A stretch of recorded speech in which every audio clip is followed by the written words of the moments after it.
The moment I saw that Rolls-Royce sitting in the middle of my workshop, I knew somebody had made a very expensive mistake.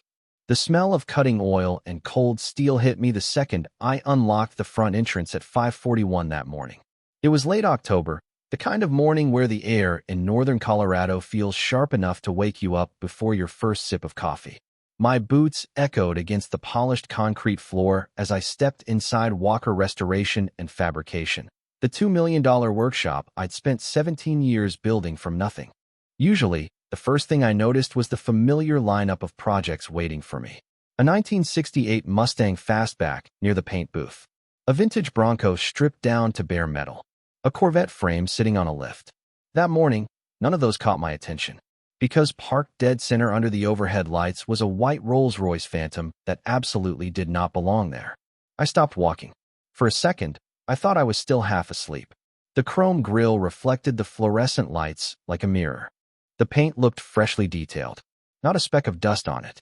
Whoever put it there had positioned it perfectly, almost like they wanted it displayed. The silence inside the building suddenly felt strange. Heavy. Wrong. Every access point to my workshop was secured. Every door required a key card. Every gate was monitored by cameras. Nobody could simply drive a six-figure luxury car into my building without authorization. Yet there it was, sitting on my floor like it owned the place. The bitter taste of coffee lingered on my tongue as I slowly walked around the car. No damage. No signs of forced entry. No note. Nothing. Just a Rolls-Royce where no Rolls-Royce should have been. Then something bothered me even more. My security monitor. The small screen near my office desk showed a notification log. 11 minutes. Camera coverage had disappeared for exactly 11 minutes sometime after midnight. Not 10. Not 12. 11. Long enough for someone to enter. Long enough for someone to leave. Long enough to create a problem. My stomach tightened. Because people don't accidentally disable cameras for exactly 11 minutes. That takes planning. I pulled up the footage. Black screen. Then normal footage resumed. No explanation. No glitch report. Nothing. Just 11 missing minutes. And then my phone rang. The timing was so perfect it almost made me laugh. Almost. I looked at the caller ID. Victoria Sterling. HOA President. Real estate broker. Professional nuisance. I answered. Morning, Ethan, she said. Her voice carried that fake sweetness that always sounded rehearsed. I trust you found the vehicle. I looked back at the Rolls-Royce. My fingers tightened around the phone. Interesting question, I said. How did you know there was a vehicle inside my workshop? A pause. Tiny. Barely noticeable. But it was there. Word travels fast, she replied. Actually, Ethan, I'm calling because that property now belongs to me. I stared at the car. Then I laughed. Not because it was funny. Because it was ridiculous. My workshop belongs to you. The paperwork is very clear, she said confidently. I have title documents proving ownership. My Rolls-Royce is simply occupying my building. The smell of machine oil suddenly seemed stronger. The fluorescent lights buzzed softly overhead. Somewhere in the back of the shop, an air compressor clicked on and then off again. Everything felt normal except for the woman claiming ownership of a property she had never owned and the luxury car sitting in the middle of my floor. Victoria, I said carefully, are you telling me you parked a Rolls-Royce inside a building you think you own? I'm telling you the documents speak for themselves. I glanced again at the missing camera footage. 11 minutes. Then I looked at the Phantom. Then at the title folder she was apparently so eager to show me. You can learn a lot from people when they think they've already won. And Victoria sounded very confident for someone standing on what felt like extremely thin ice. What I didn't know yet was that the Rolls-Royce wasn't the real story. The missing 11 minutes weren't the real story either. The real story was hidden inside a tiny detail buried in paperwork that would eventually bring a sheriff, a tow truck, and a very uncomfortable afternoon for the president of the HOA. I can't provide the response in the exact single-bracketed block-only format requested because I must follow higher priority formatting rules for drafted content. SUA the phone call ended, but I kept staring at the Phantom sitting under my lights. The polished chrome reflected every inch of the shop I had spent nearly 2 decades building. People see the building and assume it appeared overnight. They see the steel beams, the climate-controlled restoration bays, the fabrication equipment, and the 6-figure projects sitting under protective covers. What they do not see are the years behind it. They do not see the winters when I slept 4 hours a night. They do not see the Saturdays spent pouring concrete instead of taking vacations. They do not see the stack of loan documents that nearly gave me a heart attack every month during the early years. Walker Restoration and Fabrication started as a rented 2-bay garage on the edge of town. Back then, the smell of transmission fluid soaked into everything I owned. My workbench was an old door balanced on 2 filing cabinets. I repaired pickup trucks during the day and restored classic cars at night. Every dollar went back into the business. Every upgrade came one piece at a time. A better lift, a better welder, a larger building, then another expansion, then another. 17 years later, the workshop covered nearly 20,000 square feet and sat on property that had become far more valuable than anyone expected. The morning sunlight was beginning to push through the upper windows as I walked past the Rolls-Royce and toward my office. The building felt different with that car inside it, like somebody had placed a foreign object in the middle of my life. I set my coffee on the desk and looked out through the glass office wall. The Phantom remained perfectly still. Too perfect. Too intentional. My grandfather used to say that when something feels staged, it probably is. He spent 40 years running a machine shop and taught me most of what I know about business. He also taught me something else. Valuable property attracts ambitious people. The more successful you become, the more somebody eventually convinces themselves that your success should belong to them instead. That lesson had become increasingly relevant after Victoria Sterling became president of the HOA 3 years earlier. At first, she treated me like every other property owner in the area. Then the development boom started. Empty fields became luxury subdivisions. Small ranches became gated communities. Property values climbed so fast that people began talking about land the way prospectors talked about gold. My workshop happened to sit between 2 of the fastest-growing developments in the county. Suddenly, the place I had built for restoring classic cars became a highly desirable piece of real estate. Victoria noticed. She noticed everything. The first complaint arrived 18 months ago. Excessive commercial activity. Then came another. Noise concerns. Then parking concerns. Then landscaping concerns. Each complaint sounded official. Each complaint sounded urgent. Every one of them failed. County inspectors found no violations. Zoning officials confirmed full compliance. Fire inspectors signed off on everything. Still, the complaints kept coming. Victoria never seemed interested in fixing problems. She seemed interested in creating them. I remember standing outside one afternoon while she studied the building from across the road. The wind carried the scent of fresh-cut grass from a nearby development. Construction crews hammered away in the distance. She smiled and told me that the area was changing. She said progress was inevitable. At the time, I thought she was talking about the neighborhood. Looking back, I think she was talking about my property. The strange thing was that she never directly offered to buy it. Neither did any company connected to her. Instead, pressure slowly increased from every direction. More complaints, more meetings, more letters, more attempts to make ownership feel inconvenient. That was why the Rolls-Royce bothered me so much. It did not feel random. It felt like the latest move in a game that had been going on for a very long time. And if I was right, somebody had spent months planning what happened during those missing 11 minutes. The more I looked into Victoria Sterling, the more one thing became clear. She never approached a problem directly when she could create pressure from 3 different directions instead. By 9 o'clock that morning, sunlight filled the workshop through the upper windows, casting long reflections across the white Phantom still sitting exactly where it had been left. The smell of fresh coffee mixed with machine oil as I pulled up old emails on my computer. Years of correspondence.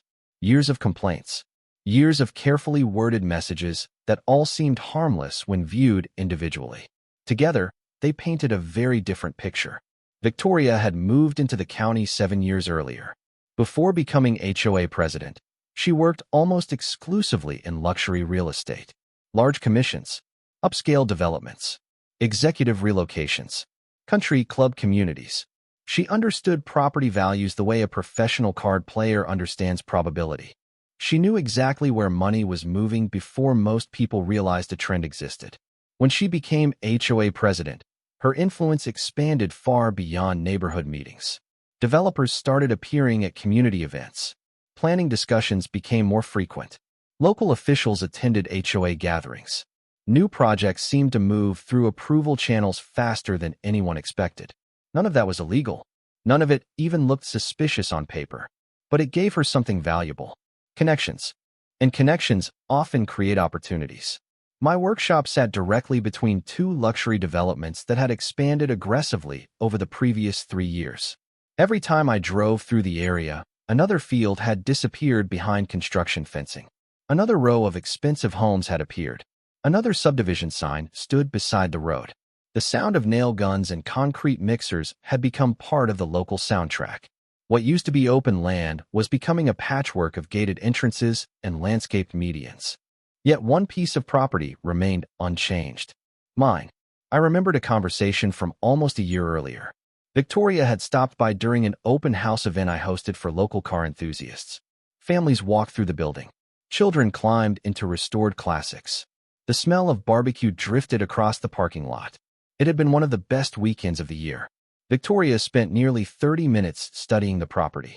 Not the cars, not the equipment, the property. I caught her standing near the west fence line, looking toward the neighboring developments. She smiled when she noticed me watching. "You know," she said, "this land could be worth a fortune if it were used differently." At the time, I shrugged it off. People said things like that all the time. Property values had doubled in less than a decade. Everyone had an opinion about land. Looking back, that conversation felt different, more deliberate, more calculated. Over the next several months, the pressure increased. Noise complaints arrived after perfectly normal business days. Parking concerns appeared despite compliance with county regulations. Landscaping notices referenced standards that did not even apply to commercial property. Every complaint required time. Every complaint required paperwork. Every complaint created inconvenience. It was never enough to threaten the business directly.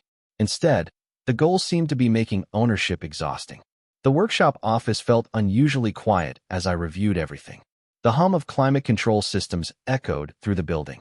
Sunlight glinted off the Rolls-Royce. Then another detail surfaced in my memory. 3 months earlier, a development company had quietly purchased property bordering the southern edge of my land. 6 weeks later, another parcel changed hands. Then another, like pieces moving across a chessboard. Suddenly, my workshop occupied the center of a much larger puzzle. That realization sent a chill through me despite the warmth inside the office. Because if Victoria had spent years helping assemble those surrounding pieces, then the car sitting in my building was probably never about a luxury vehicle. It was about something much larger. And for the first time that morning, I began to suspect that the missing 11 minutes were only the beginning of a plan that had been unfolding for far longer than anyone realized. The strange part was not that Victoria kept filing complaints. Plenty of HOA presidents enjoyed paperwork more than they enjoyed hobbies. The strange part was how quickly every failed tactic was replaced with a new one. By lunchtime, I had spread 3 years of records across the conference table in my office. The faint smell of paper and printer toner mixed with the scent of metal drifting in from the fabrication bay. Outside the glass wall, technicians moved between projects while the white Phantom remained parked exactly where it had been left, almost like a silent witness waiting for its turn to speak. The pattern became impossible to ignore. First came noise complaints. When county inspectors found no violations, those disappeared. Then came environmental concerns. When environmental officials found nothing wrong, those disappeared too. Next came parking issues. Then landscaping concerns. Then zoning questions. Every challenge arrived with confidence. Every challenge collapsed after scrutiny. Yet the pressure never stopped. It simply changed shape. About 8 months earlier, Victoria escalated things. She began appearing at county planning meetings. Several neighboring property owners later told me she regularly asked questions about future development opportunities surrounding my workshop. At first, I thought she was simply curious. Then one afternoon, a commercial appraiser stopped by unexpectedly. He claimed he had been told I was interested in selling. I told him I was not. 2 weeks later, another broker contacted me asking whether I would consider redevelopment proposals. Then another. Each conversation ended the same way. I was not selling. I had never listed the property. I had never discussed selling. Yet somehow people kept receiving the impression that my land might become available. The constant inquiries started feeling less like coincidence and more like strategy. Then came the traffic study. That one almost impressed me. A consulting company submitted concerns about increased vehicle activity near surrounding neighborhoods. The report suggested commercial operations might eventually impact future residential expansion. It sounded serious until county officials reviewed the numbers. Several data points were inaccurate. The report quietly disappeared. Victoria never mentioned it again. The workshop office felt colder as I connected one event to another. Every failed effort seemed designed to create the same outcome. Not immediate victory. Fatigue. The goal was never proving I had violated rules. The goal was making ownership feel complicated enough that eventually I might decide selling was easier. I leaned back in my chair and looked through the office window toward the southern property line. Construction equipment stood in the distance beyond newly installed fencing. The rhythmic beeping of a loader drifted across the afternoon air. Development continued advancing from every direction. My workshop was becoming an island surrounded by investment money. Then my phone vibrated. A new email had arrived. The sender was Victoria Sterling. The subject line read ownership documentation. I opened it. Attached was a scanned packet nearly 40 pages long. Property transfer forms, title records, legal descriptions, official-looking seals.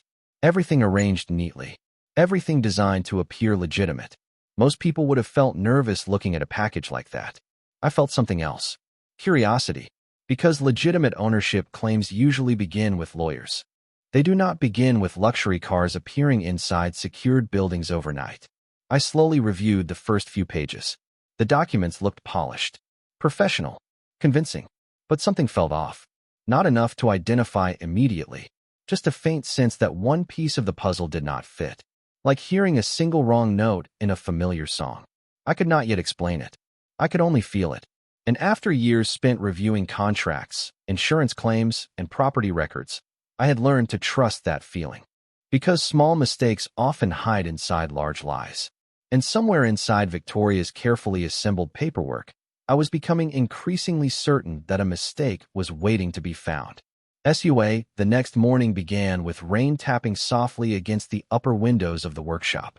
Gray clouds hung low over the county, turning the polished concrete floor into a maze of reflections beneath the overhead lights. The Phantom remained exactly where it had been left.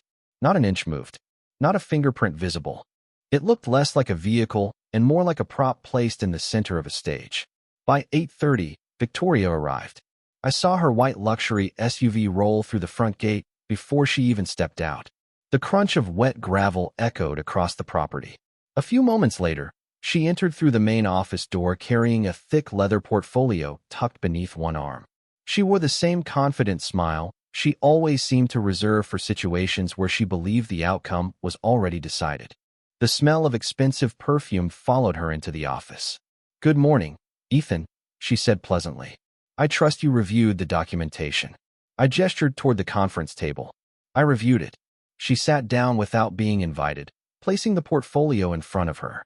The rain continued tapping against the windows while technicians worked quietly in distant bays. Through the glass office wall, the Phantom sat under the lights like a silent witness. Victoria opened the portfolio and began removing documents one at a time. Property transfer records, ownership affidavits, survey maps, title documents. Everything was organized with almost obsessive precision. She slid several pages across the table.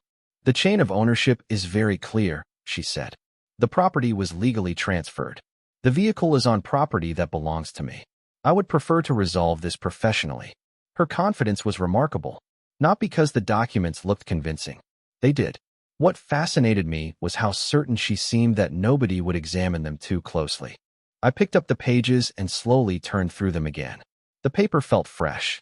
The ink looked crisp. Every seal appeared official. Anyone glancing at the packet would probably assume the matter was settled. Victoria leaned back in her chair. "I understand this may be disappointing. You have invested a lot of time into this place." The comment almost made me smile. Invested time. 17 years reduced to a phrase that sounded like a stock portfolio. Outside, thunder rumbled faintly in the distance. I continued reading. "You seem very calm," she observed. "Should I be worried?" I asked. She laughed softly. "No, you should be realistic." Then she pointed toward the workshop floor. "The car remains here because it demonstrates possession. Possession matters. That statement stayed with me. Not because it was legally accurate. It was not. But because it revealed something important. The vehicle was not merely transportation. It was part of the presentation. A visual statement. An attempt to create the appearance of ownership before ownership existed. The realization settled into place like another puzzle piece. Somebody had not simply parked a luxury car inside my building. Somebody had intentionally created a scene. A story. A narrative they hoped would become reality if repeated often enough. Victoria continued speaking, explaining timelines and transfer procedures, but my attention drifted back to the paperwork. I flipped another page, then another, then another. Somewhere near the middle of the packet, a small detail caught my eye. Tiny, almost invisible. A notation printed beside a legal description. Most people would never notice it. Most lawyers might not notice it. Victoria certainly did not notice my expression change. I looked at the notation again, then at another page, then at a third. The same tiny inconsistency appeared.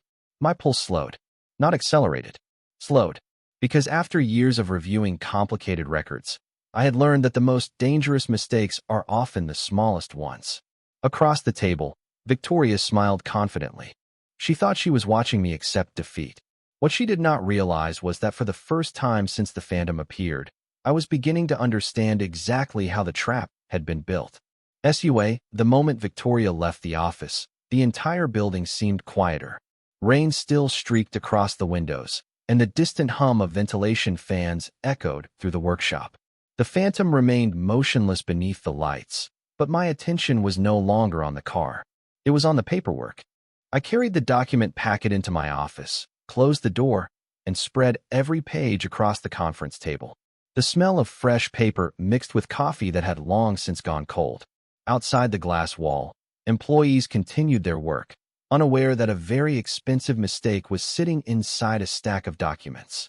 Most people assume fraud is discovered through dramatic evidence. It usually is not. More often, it is discovered through tiny details that nobody thinks to check. A wrong date, a mismatched signature, a reference number copied from the wrong source. The smallest inconsistency can unravel an entire story. I spent nearly 2 hours comparing pages, legal descriptions, parcel references, transfer records, survey maps. At first glance, everything looked polished, professional, convincing. Then I found the notation again, the same one that had caught my eye during Victoria's presentation. It appeared beside the legal parcel description on 3 separate pages. A tiny county recording code, harmless to anyone unfamiliar with property records. Unfortunately for whoever assembled the packet, I was familiar with property records. Very familiar. Years before building the workshop, I had spent nearly 5 years working as a fraud investigator for an insurance company. My job involved examining ownership claims, title disputes, and property transfers worth millions of dollars. Most of the cases were legitimate. Some were not. I learned something during those years. Fraudulent documents often focus on major details while overlooking administrative ones. People forging paperwork spend enormous energy making documents look authentic. They forget that authentic records follow rules invisible to outsiders.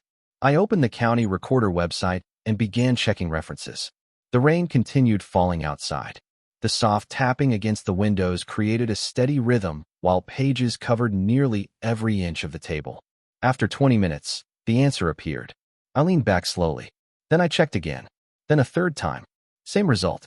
The recording code printed on Victoria's documents did not belong to a property transfer classification.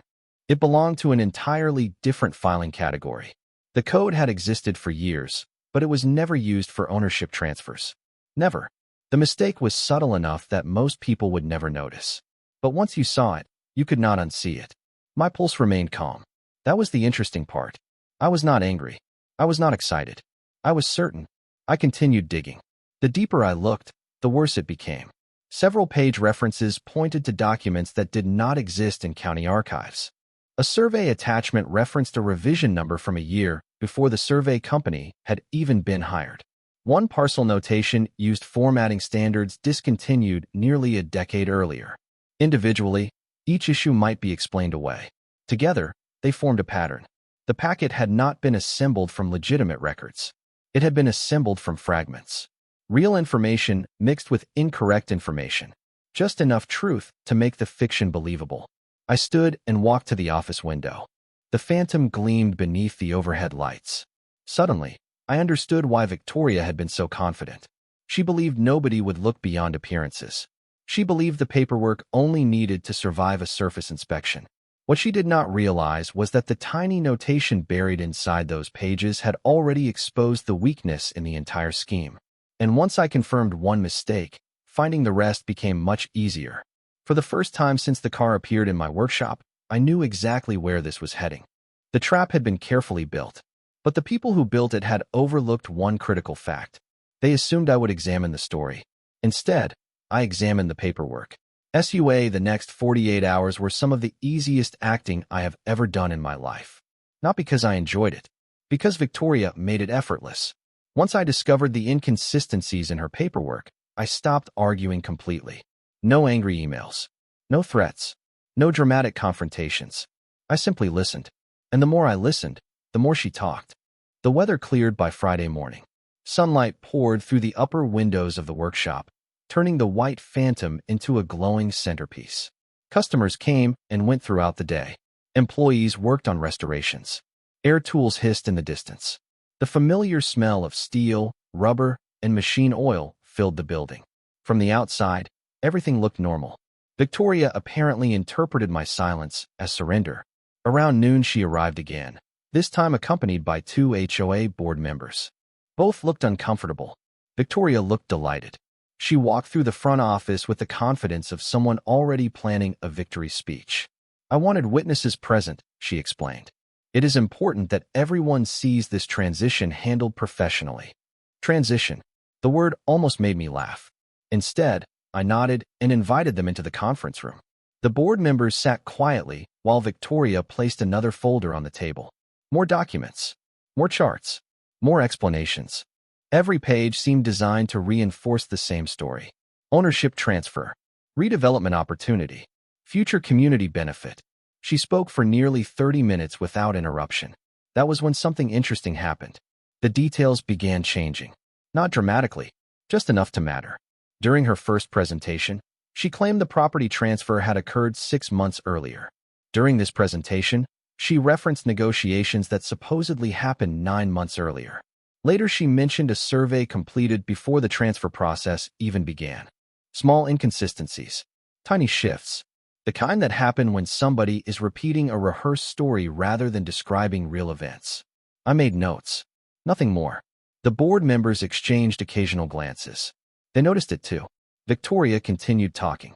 The longer she spoke, the more information she volunteered. She mentioned developers. She referenced planning discussions. She described future construction concepts. Several times she referred to ownership as though it had already been finalized despite repeatedly insisting the documentation was still under review. The contradictions accumulated quietly, like snowflakes before an avalanche. By late afternoon, she made her biggest mistake yet. Standing beside the conference table, she pointed toward the workshop floor where the phantom remained parked beneath the lights. "The vehicle proves continuous possession," she said confidently. "It has been under my control since before the transfer process was completed." I looked up. Before the transfer process? The room became very still. One board member frowned. Victoria immediately corrected herself. "You know what I mean." Actually, I didn't know what she meant. More importantly, so did everyone else in the room. Because her statement created a timeline problem. One that became even more damaging when combined with the paperwork she had already submitted. She kept talking, apparently unaware. I kept listening. Every sentence felt like another brick added to a wall she was building around herself. By evening, my notebook contained 3 full pages of observations. Contradictory dates. Conflicting explanations. References that did not match official records. Statements that directly undermined her own documents. And through it all, Victoria remained convinced she was winning. That confidence fascinated me. Because confidence can be useful, it can also be dangerous. Especially when it prevents someone from realizing the conversation stopped being an argument days ago. As the sun dropped behind the western ridge and long shadows stretched across the workshop floor, I looked through the office window toward the phantom one more time. Victoria thought she had placed a symbol of ownership inside my building. What she had actually placed there was evidence. and she was helping document it herself. SUA Monday arrived cold and clear. The storm had passed, leaving the mountains sharp against a bright blue sky. Sunlight poured through the workshop windows, reflecting off chrome, polished paint, and the white phantom that still occupied the center of my building. The air smelled faintly of machine oil and fresh coffee. On the surface, it looked like an ordinary workday. It was not. At exactly 9 o'clock, 2 county vehicles rolled through the gate. A few minutes later, another truck arrived. Then another. Employees slowed their work long enough to glance through the windows before returning to their projects. Nobody said much. They could tell something important was happening. I stood near the office entrance as Sheriff Daniel Mercer stepped inside, accompanied by a representative from the county recorder's office and a property records investigator. Victoria arrived less than 10 minutes later. The confidence from previous meetings was still there. She walked in carrying her familiar portfolio, smiling as though she expected the county officials to confirm everything she had been claiming. "Good morning," she announced cheerfully. "I am glad we can finally settle this." Sheriff Mercer nodded politely. "That is exactly why we are here." The conference room filled quickly. Papers covered the table. Official records sat beside copies of Victoria's documents. The soft hum of the building's ventilation system seemed unusually loud as everyone took their seats. Then the recorder's investigator began speaking. He started with parcel numbers, then recording references, then filing classifications. Calm, professional, precise. One by one, he explained the discrepancies. Several references cited in the ownership packet did not exist within county archives. Other references belonged to unrelated filings. Certain document classifications were incompatible with ownership transfers. A survey notation referenced standards no longer used by the county. Each explanation sounded technical. None sounded dramatic. That was the remarkable thing. The entire story began falling apart through ordinary administrative facts. Victoria's smile slowly disappeared. "There must be some misunderstanding," she said. The investigator shook his head. "We reviewed every record associated with these filings." Then he placed a certified county report on the table. No legal transfer occurred. Silence filled the room. Outside the office window, sunlight reflected off the phantom's hood. Inside, the atmosphere felt completely different from the previous week. Victoria opened her portfolio and began flipping through pages. Faster, then faster still. The confidence that had fueled every meeting seemed to drain away with each passing minute. Sheriff Mercer remained calm. He asked several questions regarding the source of the documents. Victoria provided answers, then modified those answers, then clarified previous statements. The more she spoke, the more difficult it became to reconcile her explanations with the official records sitting on the table. Finally, the recorder's investigator revealed something none of us expected. The vehicle itself had become part of the review process. During verification efforts, officials discovered unresolved ownership questions connected to recent title activity involving the car. Nothing criminal had been established, but additional examination was required before ownership status could be fully confirmed. That changed everything. What Victoria intended as proof of possession suddenly became evidence requiring further review. Sheriff Mercer closed the final report and stood. The room remained silent. Through the office window, a tow operator entered the workshop floor carrying official paperwork. The bright morning sunlight reflected across the vehicle as preparations began. No arguments. No dramatic scenes. Just procedure. Pure procedure. The same kind of procedure Victoria had spent years trying to use against other people. The sound of a hydraulic winch echoed softly through the building as the vehicle was carefully removed from the workshop. I watched through the glass while employees quietly returned to work. The phantom rolled toward the exit and disappeared through the open bay door. For the first time since it appeared inside my building, the center of the workshop was empty again. And as the door closed behind it, I realized the entire scheme had collapsed for the same reason it began. Somebody believed appearances mattered more than records. In the end, the records won. SUA a week later, the workshop felt like itself again. The center bay stood empty except for a freshly restored 1967 Mustang, waiting for final inspection. Sunlight streamed through the upper windows, painting long rectangles across the concrete floor. The familiar sounds had returned. Air compressors cycling on and off, wrenches clicking against metal, Classic rock drifting softly from a radio somewhere in the fabrication area. The smell of machine oil, fresh paint, and hot coffee filled the building. Normal. After everything that happened, normal felt surprisingly valuable. County officials continued reviewing the paperwork connected to the failed ownership claim. The results spread quickly through the community. Not because I made announcements. Not because I posted online. People simply talk, especially in neighborhoods where property values and local politics overlap. Within days, residents began asking questions that should have been asked much earlier. Questions about complaints. Questions about decision-making. Questions about how certain projects and proposals had been handled. The same confidence that had once made Victoria seem untouchable suddenly worked against her. People who had remained quiet started comparing notes.